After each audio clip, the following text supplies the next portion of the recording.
অপেক্ষা পর্ব ৪। লেখক এস.এম. উজ্জ্বল। সন্ধ্যার বাতাসে আজও তোর গায়ের গন্ধ পাই। ঝরে পড়া পাতার মতো মনটা আমার শুকিয়ে যায়। যে জানালায় বসে তুই চেয়ে থাকতিস আকাশে, সেই জানালায় আজ আমি তাকিয়ে থাকি কোনো উত্তর ছাড়াই বিশ্বাসে। বালিশে মুখ লুকিয়ে কাঁদি রাতভর, কারণ তোর নাম ধরে আর ডাকতে ভয় করে, যদি না শুনিস সেই তো হরর। ঘড়ির কাঁটা শুধু বাজে টিকটিক করে, প্রতিটি শব্দেই শুনি তোর চলে যাওয়ার স্মৃতির নীরব হাহাকার।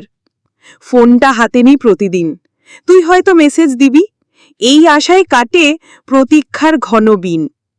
তুই না ফিরলে জেনেও তোর ফেলে যাওয়া প্রতিশ্রুতি নিয়েই বেঁচে আছি, বোকা প্রেমিক এক মনে জেনেও। কে বলেছে অপেক্ষা কষ্ট দেয়?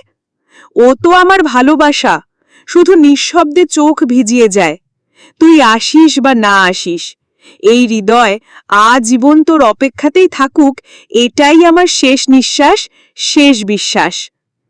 এই গল্প বা কবিতা যদি আপনাদের ভালো লেগে থাকে তাহলে অবশ্যই কমেন্ট শেয়ার করবে, ফলো করতে ভুলবেন না। ধন্যবাদ।